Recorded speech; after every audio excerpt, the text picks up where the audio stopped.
सवाल यहां पर यह उठ रहा है कि राज्यों के लिए विदेशी वैक्सीन मंगाने पर अब पेंच फंस गया है। केंद्र सरकार ने कहा कि आप सीधे डील कीजिए, कंपनियों का फाइजर और मॉडर्ना ने कहा कि हम सीधे डील नहीं कर सकते। अब आगे क्या होगा? दूसरा, 8.5 करोड़ देश में डोज तैयार हो रही है, लेकिन वैक्सीनेशन की रफ्तार इतनी सुस्त क्यों है? क्यों राज्यों को वैक्सीन नहीं मिल पा रही है? आज इसी पर चर्चा करेंगे। हमारे साथ खास मेहमान भी जुड़ गए हैं। चारू प्रज्ञा जी हमारे साथ मौजूद हैं, BJP spokesperson. Doctor Ajay Upadhyay हमारे साथ जुड़ गए हैं, कांग्रेस स्पोक्स पर्सन हैं, और आम आदमी party spokes person Sanjeev Jha इस वक्त हमारे साथ मौजूद हैं। आप सभी का बहुत बहुत स्वागत है। और इसके अलावा दिव्या अग्रवाल दिल्ली से हमारे साथ जुड़ गई हैं, संकेत पाठक मुंबई से इस वक्त हमारे साथ मौजूद हैं, और प्रशांत देव भी इस वक्त आपको टीवी स्क्रीन पर दिल्ली से नजर आ रहे हैं। मैं मेहमानों का रुख करूंगी, लेकिन उससे पहले दिव्या, आपके पास आते हुए एक होप था कि चलिए ठीक है, ग्लोबल टेंडर हम निकाल रहे हैं, सीधे हमें वैक्सीन विदेशों से मिल जाएगी, लेकिन यहां पर भी पेंच फंस गया। देश में 8.5 करोड़ डोज तैयार हो रही हैं, लेकिन फिर भी वैक्सीनेशन की रफ्तार सुस्त है। कहां क्या दिक्कत है? पेंच फंसे जा रहे हैं और आम जनता सड़क पर है।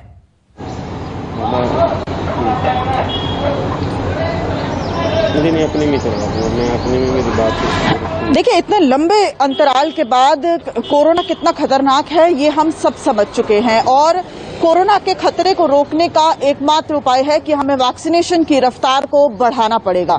इस वक्त मैं आपको एक वैक्सीनेशन सेंटर की तस्वीर दिखाती हूँ। यहाँ पर लंबी लंबी कतारें लगती थी, लेकिन रविवार से वो कतारें जो हैं बंद हो गई, क्योंकि यहाँ पर 18+ यानी जो युवाओं का वैक्सीनेशन प्रोग्राम है वो ठप पड़ गया, क्योंकि यहाँ पर दवाइयां नहीं है। अब यहाँ पर केवल 45 से ऊपर के लोगों को ही वैक्सीन दी जा रही है, और वही लोग आ रहे हैं। यानी कि जो लंबी लंबी कतारें लगती थी, यानी आप सोचिए कितने लोग लाभार्थी होते अगर वैक्सीन उपलब्ध होती, लेकिन वो लोग इस सिर्फ और सिर्फ राजनीतिक रशाकशी की वजह से महरूम रह गए। कितनी ही स्टडीज आ चुकी हैं कि अगर वैक्सीन का एक डोज भी लग जाता है तो उसके बाद कोरोना होने के बाद भी आप गंभीर बीमारी से संक्रमित नहीं होते हैं, लेकिन उसके बावजूद दिल्ली में वैक्सीन की भारी कमी देखी जा रही है। 18+ का वैक्सीनेशन प्रोग्राम पूरी तरह से ठप हो गया है। ऐसे दिल्ली में लगभग जो सरकारी स्कूल हैं उसमें 100 सेंटर बनाए गए हैं, और 100 के 100 सेंटर आज की डेट में ठप पड़े हैं, क्योंकि दिल्ली में वैक्सीन नहीं है। दिल्ली के मुख्यमंत्री अरविंद केजरीवाल ये कह रहे हैं कि 80 लाख डोज की जरूरत है, और अगर उन्हें डोज इसी तरह से मिलती रहती तो 3 महीने के अंदर पूरी दिल्ली को वैक्सीनेट किया जा सकता था। लेकिन केंद्र सरकार ने अभी तक भी किसी तरह का कोई वैक्सीन को उपलब्ध कराने का कोई जरिया नहीं बताया। लगातार लेटर्स लिखे जा रहे हैं। आखिर क्या मजबूरी क्या है? क्यों केंद्र सरकार जो है वो ग्लोबल टेंडर राज्यों को कहा गया है कि निकालने हैं? साफ तौर पर दिल्ली के उप मुख्यमंत्री और मुख्यमंत्री कह चुके हैं कि वो मॉडर्ना और फाइजर से बात कर चुके हैं, लेकिन वो विदेशी कंपनियां कहती है कि आप केंद्र सरकार से बात करिए। जो भी राजनीतिक रशाकशी है उसमें जो पिस रहा है वो है आम इंसान। इस वक्त वैक्सीनेशन की सबको जरूरत है। 18+ के लोगों को वैक्सीन देनी बेहद जरूरी है, लेकिन वैक्सीन नहीं है। अमेरिका में दिसंबर 2020 में वैक्सीनेशन को मंजूरी मिल गई, रूस में अगस्त 2020 में मंजूरी मिल जाती है, लेकिन भारत में अप्रैल 2021 तक मंजूरी मिलते मिलते भी अभी केवल और केवल 2 वैक्सीन और अब जाके स्पुतनिक को मंजूरी मिली और है। स्पुतनिक का प्रोडक्शन कितना है ये तो दिव्या हम देख रहे हैं। 2 वैक्सीन के सहारे भारत चल रहा है, क्यों नहीं और किया जा रहा है? फाइजर मॉडर्ना जहां पर हर जगह हर देश में इसको मंजूरी मिल गई है, लेकिन भारत में अभी तक मंजूरी नहीं मिली है। कितने स्लो हैं हम, कितनी धीमी रफ्तार है। दिव्या, मैं लौट रही हूं। संकेत, महाराष्ट्र में क्या हाल है? मुझे याद है कि सबसे पहले महाराष्ट्र सरकार की तरफ से ही पहल की गई थी, कहा गया था कि जी परमिशन दें, हम सीधे विदेश से डील करेंगे, लेकिन उस पर भी पूर्ण विराम लग गया है।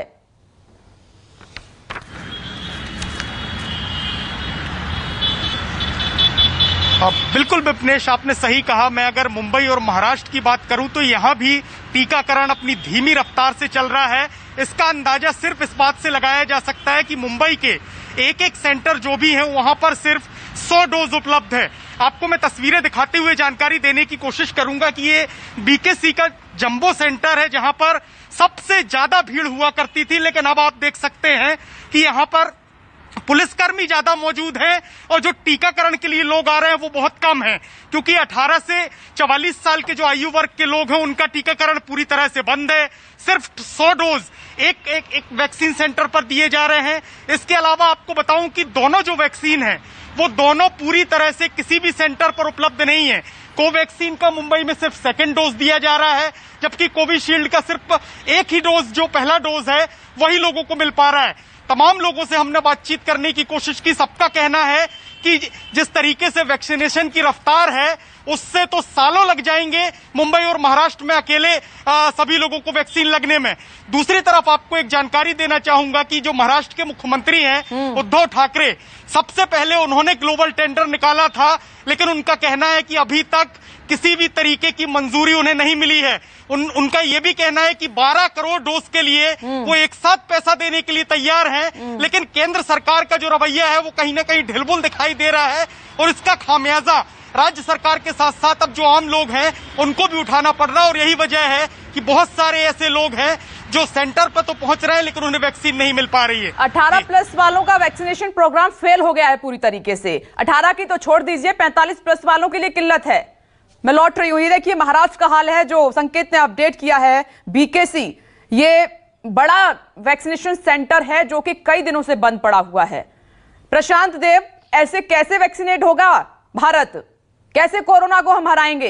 ये जो रफ्तार है ऐसे तो बहुत वक्त लग जाएगा।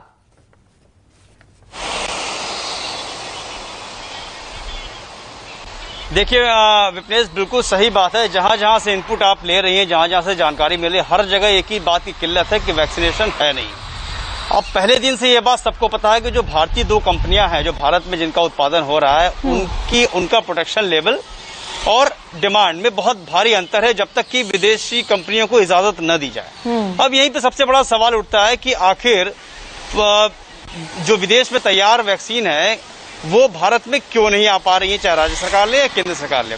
तो उसकी वाजिब वजह जो है अभी तक सामने नहीं आ पा रही है। दूसरी बात, जैसे कि केंद्रीय मंत्री भारत सरकार की ये कह रहे हैं कि बहुत सफिशिएंट मात्रा में वैक्सीन दे दी गई है। अगर दिल्ली की बात करें तो जो विवाद भी हुआ है ये उतनी लगा नहीं पा रहे। अब क्या सच समझ में नहीं आ रहा, लेकिन राजनीति इस पे पूरी तरीके से हो रही है। असल मुद्दे की बात यह है कि वैक्सीनेशन होना चाहिए। वैक्सीनेशन के अलावा दुनिया में कोई इसका इलाज नहीं है अभी तक।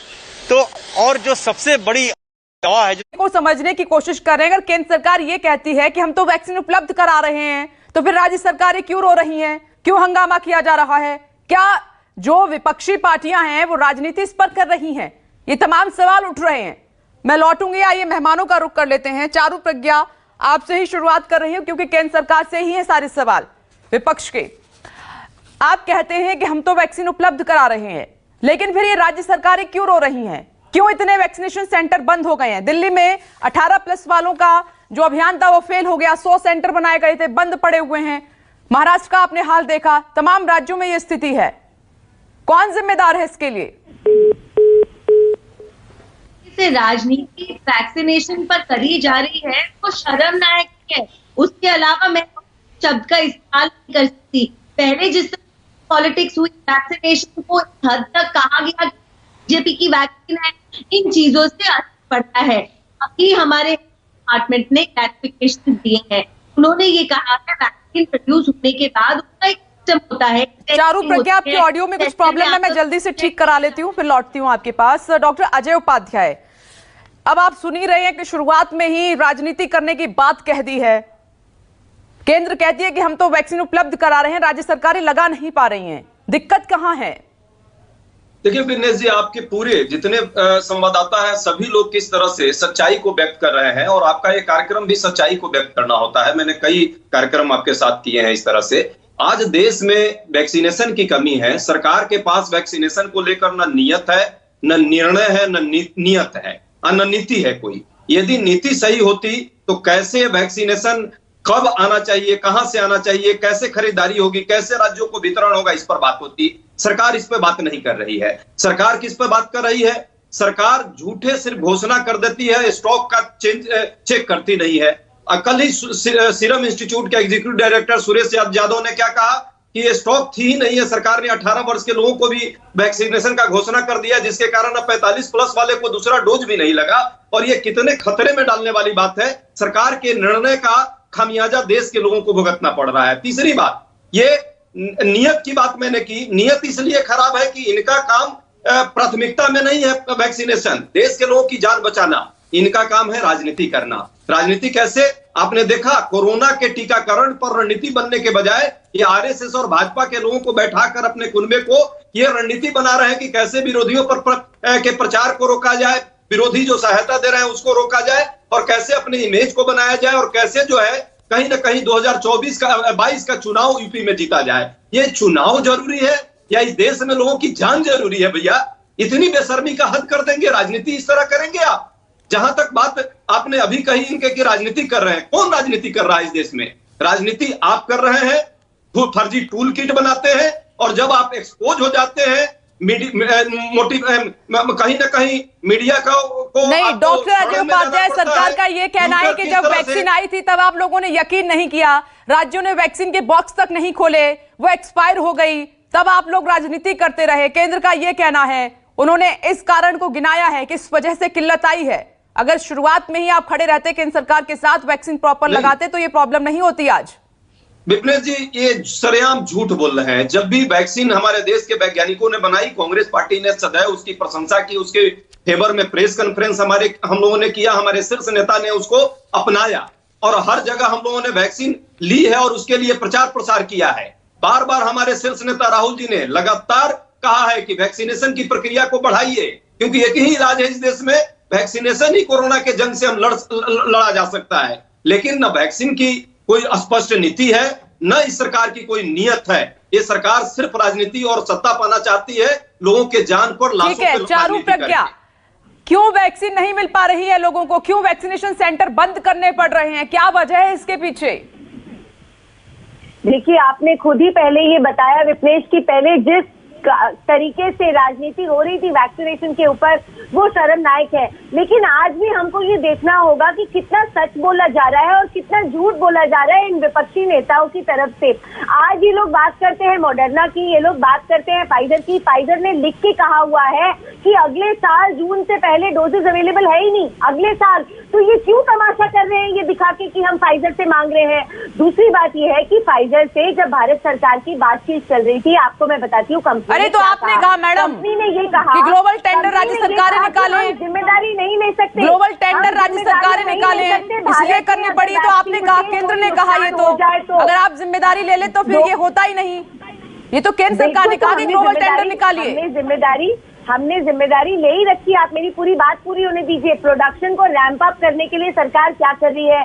पीएसयू के साथ टेक्नोलॉजी ट्रांसफर हुआ, तो जो हमारे देश में वैक्सीन बन रही है अब वो कहीं और जगह बनेंगी और पीएसयूज इसको बनाएंगे। 3 नए पीएसयूज की शुरुआत हो चुकी है। और तब तक क्या करें? अब क्या करें? 18 प्लस वालों का आपने वैक्सीनेशन शुरू करा दिया, तमाम सेंटर बंद हैं, तब तक क्या करें? ना करी जाए, तब तक झूठ ना बोला जाए। आज भी 1,80,00,000 वैक्सीन प्रदेशों के साथ उपलब्ध है। 1,80,00,000 क्या तब तक सप्लाई चेन को ठीक नहीं करना चाहिए? हेल्थ मिनिस्ट्री की आप जितनी सारी प्रेस वार्ता सुनेंगे उसमें एक बात को साफ साफ कहा जाता है, आप अपनी सप्लाई चेन को ठीक करिए। आप लोग कर रहे हैं पूरे देश में, और अब बेशर्म भाजपा कहना पड़ेगा, बेशर्म जनता पार्टी। जब आप बोल रहे थे यदि ऐसी बात होगी, आप लोग राजनीति के अलावा कुछ कर राजनीति छोड़ दीजिए, लोगों के जान की बात है और वैक्सीनेशन की स्पष्ट पॉलिसी अभी तक नहीं बनी है। मैं यहाँ पर थोड़ी देर के लिए चर्चा को रोक रही हूँ।